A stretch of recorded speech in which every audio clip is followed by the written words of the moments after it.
Shalom saudara-saudaraku yang dikasihi Tuhan, dimanapun saudara berada, kiranya damai sejahtera Allah melimpah dalam hati dan hidup saudara semua. Sebelum kita mendengarkan firman Tuhan, mari berdoa. Ya Bapa di surga, kami mengucap syukur atas kasih penyertaan-Mu di dalam hidup kami. Saat ini kami mau mendengarkan firman-Mu. Kiranya Roh Kudus-Mu tetap menolong kami, memberi kami pengertian. Demi nama Yesus, amin. Firman Tuhan, Yesaya 52 ayat 13 sampai 15. Hamba Tuhan yang menderita. Sesungguhnya hambaku akan berhasil. Ia akan ditinggikan, disanjung dan dimuliakan. Seperti banyak orang akan tertegun melihat dia. Begitu buruk rupanya, bukan seperti manusia lagi, dan tampaknya bukan seperti anak manusia lagi. Demikianlah ia akan membuat tercengang banyak bangsa. Raja-raja akan mengatupkan mulutnya melihat dia. Sebab apa yang tidak diceritakan kepada mereka akan mereka lihat, dan apa yang tidak mereka dengar akan mereka pahami. Tema kita, hamba Tuhan yang dimuliakan. Saudara-saudaraku yang dikasihi oleh Tuhan kita Yesus, renungan kita yang diambil dari Yesaya 52 ayat 13 sampai 15 ini diberi judul dengan hamba Tuhan yang menderita. Lalu siapakah hamba Tuhan atau hamba Allah ini yang telah menderita, bahkan mati demi menyelamatkan umat yang dikasihi Allah dan bangkit mengalahkan kuasa dosa secara tuntas? Dalam perjanjian baru sampai sekarang hanya Yesus satu-satunya yang menggenapi nyanyian hamba ini. Oleh karena itu, dia sajalah yang patut menerima pujian, hormat, dan sembah semua umat tebusan Allah. Lalu saudara-saudaraku, siapakah hamba yang menderita? Hamba yang menderita adalah suatu tema nyanyian atau sajak yang ditemukan dalam kitab Yesaya. Ada 4 nyanyian ataupun sajak tentang hamba Yahweh ataupun hamba Tuhan yang menderita. Di antaranya pada pasal 42 sampai 53. Keempat bagian itu dapat pula kita rincikan dengan Yesaya 42 ayat 1 sampai 9, Yesaya 49 ayat 1 sampai 12, Yesaya 50 ayat 4 sampai 9, dan Yesaya pasal 52 sampai pasal 53. Allah memanggil hambanya ini untuk memimpin bangsa-bangsa, tapi dia disiksa dengan kejam. Hamba yang dimaksudkan dalam kitab Yesaya ini juga mengorbankan dirinya, menerima hukuman yang seharusnya untuk orang lain, dan akhirnya dia diberi pahala atau dia mendapat upah dari segala apa yang telah dia lakukan. Menurut tradisi Yahudi, interpretasi Yahudi, terutama dari abad pertengahan Masehi, menganggap hamba Tuhan dalam kitab Yesaya ini sebagai metafora untuk bangsa Yahudi. Dan tradisi Kristen, orang-orang Kristen menganggap hamba yang menderita dalam kitab Yesaya ini merupakan gambaran atau nubuat yang digenapi dalam diri Yesus Kristus. Saudara-saudaraku yang dikasihi oleh Tuhan kita Yesus, nyanyian hamba Tuhan ini membicarakan penderitaan yang dialami hamba Allah karena ia mengemban tugas dari Allah. Ini menyimpulkan bahwa hamba Allah ini harus mengalami di mana dia direndahkan dan dihina sebelum ia ditinggikan dan dimuliakan. Hamba Allah ataupun hamba Tuhan ini mengalami penderitaan yang melebihi batas sampai dia hampir tidak dikenali lagi sebagai manusia. Tapi justru penderitaannya itulah keberhasilannya, karena membuat semua bangsa tercengang karena kerelaannya menanggung penderitaan mereka. Saudara-saudaraku, muncul pertanyaan berulang-ulang dari kita. Siapakah hamba ini? Siapakah hamba Allah ini yang telah menderita bahkan mati demi menyelamatkan umat yang dikasihi Allah dan bangkit mengalahkan kuasa dosa secara tuntas? Kembali tetap dikatakan, dalam tradisi perjanjian baru, sampai saat ini juga sebagai umat percaya, hanya Yesus Kristuslah satu-satunya yang bisa menggenapi nyanyian hamba Tuhan ini. Yesus Kristus sama sekali tidak terlihat berusaha melakukan pembelaan bagi dirinya. Jadi saudara-saudaraku yang dikasihi oleh Tuhan kita Yesus, dalam kehidupan nyata tidak mudah kita menemukan orang benar yang mau berkorban bagi orang lain, yang secara hukum membiarkan dirinya disiksa tanpa membuka mulut untuk pembelaan. Namun Nabi Yesaya memaparkan kepada kita bahwa ada seorang yang disebut hamba yang menderita, yang sanggup melakukan itu. Hamba itu diremukkan, dihina, diejek, diperlakukan sewenang-wenang. Tidak hanya itu, bahkan dalam kematiannya dia dimasukkan dalam kalangan pemberontak. Inilah yang bisa kita baca pada Yesaya 53 ayat 12. Bagi seorang manusia biasa, penderitaan dan kesengsaraan yang dialaminya justru selalu diusahakan untuk dihindari. Yesaya memaparkan makna yang terkandung di balik penderitaan hamba itu. Dikatakan Yesaya bahwa semua itu adalah bagian dari kehendak dan rencana agung Allah demi korban penebusan salah bagi manusia. Ini bisa kita baca pada Yesaya 53 ayat 10. Saudara-saudaraku yang dikasihi Tuhan, melalui Nabi Yesaya, lewat teks renungan ini, Allah memberitakan tampilnya seorang yang akan menyelamatkan umat manusia, bukan dengan kekuatan tetapi dengan dan melalui penderitaannya. Ia adalah hamba Tuhan yang menderita sengsara. Ia dihina dan dijauhi orang. Ia menanggung dosa dan penyakit kita. Ia kelihatan lemah seperti anak domba yang dibawa ke pembantaian dan ia pasrah.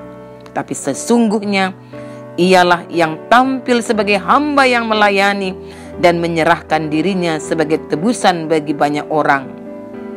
Nubuat hamba Tuhan yang menderita ini digenapi dalam diri Yesus Kristus. Sama sekali tidak terlihat usaha pembelaan dirinya. Namun justru disinilah letak rahasia keagungan kasih Allah. Dengan mempertaruhkan putranya, Sang Bapa merencanakan penyelamatan kita. Saudara-saudaraku, pengorbanan Kristus di kayu salib adalah anugerah terbesar yang bagi hidup manusia. Penyelamatan itu memang tanpa pembayaran apapun dari pihak kita manusia. Tapi dari sudut Allah, penyelamatan itu menuntut pengorbanan Yesus, anak tunggal Bapa. Yesus yang rela dan berani memikul tugas dan panggilan yang berat. Apa maknanya bagi kita? Peristiwa salib hendak menegaskan kepada kita bahwa kematian bukanlah akhir kehidupan, melainkan sebuah jembatan bagi kita untuk memasuki kehidupan kekal. Kristus yang telah menderita dan rela mati bagi dosa-dosa kita, menggantikan posisi kita, menggantikan posisi saya dan saudara-saudara di kayu salib. Ia menanggung dosa banyak orang. Inilah yang dikatakan Yesaya 53 ayat 12. Ini adalah pengorbanannya bagi dosa-dosa kita, korban pengganti. Saudara-saudaraku yang dikasihi oleh Tuhan kita Yesus, saya mencoba melukiskan tentang penderitaan Yesus. Dan banyak juga orang-orang melukiskan tentang penderitaan Yesus ini. Tetapi ada yang sama yang digambarkan, Yesus yang tersalib, yang dihukum, yang menderita, bukan Yesus yang tampak kalah, melainkan Yesus yang tampak tetap berwibawa, tetap anggun, tetap agung. Sinar matanya dan raut wajahnya tetap memancarkan wibawa, compang-camping tetapi tetap agung, babak belur tetapi tetap tegar. Ini adalah karena ia tak pernah kehilangan harga dirinya, karena ia tidak pernah mengkhianati hati nuraninya, oleh karena ia tidak pernah melacurkan prinsip dan keyakinannya. Itulah sebabnya ia dapat tetap tegak dan tegar. Jadi saudara-saudaraku, disinilah keagungan Yesus, kemuliaan Yesus sebagai hamba Tuhan, sebagai hamba Allah yang menderita. Tapi disitulah hamba Allah itu dimuliakan, seperti apa yang dikatakan oleh tema kita. Saudara-saudaraku, mengapa orang seperti Yesus mati? Mengapa orang seperti Yesus mesti mati mengenaskan? Karena untuk hidup seperti Yesus, harganya memang mahal, saudara-saudaraku. Resikonya amat besar. Tapi jangan lupa, apa yang diperoleh juga luar biasa. Karena itu Yesus lebih besar dari kaisar manapun. Dunia ini pernah mencatat setidak-tidaknya ada 3 kaisar. Yang pertama, Kaisar Alexander Agung berhasil mengubah peta dunia. Yesus mengubah hati manusia. Kaisar yang bernama Julius Kaisar sukses dalam memperluas wilayah kekuasaannya. Yesus memurnikan dan memperdalam iman manusia. Kaisar Charlemagne memproklamasikan kerajaan kebesaran. Yesus memberitakan kerajaan keadilan dan kebenaran. Jadi saudara-saudaraku, ketiga kaisar itu akhirnya semuanya mati penasaran. Memang kematian dan pemakaman mereka penuh dengan keagungan, tapi sebenarnya mereka semua mati ngenas. Yesus sebaliknya, matinya mengenaskan, pemakamannya juga mengenaskan. Mesti amat buru-buru sebab sudah hampir hari Sabat. Tetapi Yesus tidak mati ngenas. Kematiannya penuh dengan kemenangan. Disalibkan sebagai penjahat, tetapi mati sebagai raja. Disinilah juga letak kemuliaan hamba Tuhan yang menderita itu. Saudara-saudaraku, dari renungan ini kita pun akan belajar dalam kehidupan nyata kita. Marilah kita menyaksikan bahwa dalam perjalanan hidup kita sebagai anak-anak Tuhan, walaupun susah dan sulit, tetaplah ikut Tuhan. Setialah mengikutinya. Janganlah pernah mundur dan janganlah pernah pergi meninggalkan Tuhan hanya karena kita kecewa dan merasa Tuhan tidak baik kepada kita. Kalau kehidupan kita ini tidak berjalan seperti yang kita inginkan dan berjalan mulus dan belum mendapat pencapaian-pencapaian seperti yang kita impikan, tetaplah setia kepada Tuhan. Apapun yang terjadi dalam hidup kita, mari kita saksikan bahwa Tuhan tidak pernah lalai mengerjakan bagiannya untuk mengasihi kita, memelihara kita. Tetaplah kita hidup dalam panggilan kita. Kerjakanlah tugas dan panggilan kita sampai akhir hidup kita. Saudara-saudaraku, tetaplah setia. Janganlah pernah murtad hanya karena kita mengalami banyak penderitaan. Kita banyak menemukan masalah, tantangan, juga penderitaan. Jangan kecewa mengikut Tuhan. Jangan karena kita kecewa kepada Tuhan, kita pun lari meninggalkan persekutuan orang percaya, meninggalkan gerejanya. Tapi jadilah anak-anak Tuhan yang setia. Jangan mudah terbawa arus dunia. Kalau hidup ini sepertinya mengecewakan, ingatlah, dalam kesusahan dan penderitaan kita, Tuhan ada untuk memberikan kemampuan memikul salib kita. Saudara-saudaraku, kasih Allah melalui pengorbanan Kristus, kita diingatkan, kita telah ditebus oleh kematian Yesus di kayu salib dan telah mewarisi sorga bersamanya. Di sini kita dapat melihat pelayanan Kristus sebagai hamba yang menderita, pengorbanan Kristus untuk membayar dosa-dosa kita. Menyadari kasih pengorbanan Yesus itulah yang telah rela mati di salib dalam peristiwa Jumat Agung, menjadikan dasar bagi kita untuk mampu mengasihi siapapun tanpa memandang asal-usul keturunan dan alasan yang lain. Dan biarlah kita melihat kasih Allah itu yang telah menjadikan kita anak-anaknya.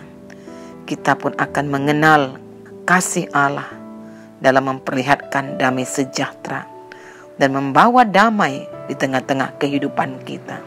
Saudara-saudaraku, demikianlah renungan ini akan menguatkan kita untuk terus menghidupkan semangat pelayanan dan panggilan kita sebagai pengikut Yesus.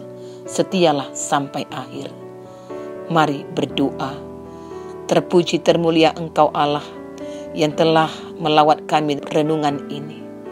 Biarlah firman-Mu sungguh meneguhkan kami. Kami pun tidak lagi takut menderita demi mengikuti kehendak Tuhan. Demi nama Yesus, dengarlah doa kami. Shalom saudara-saudaraku, Tuhan Yesus memberkati.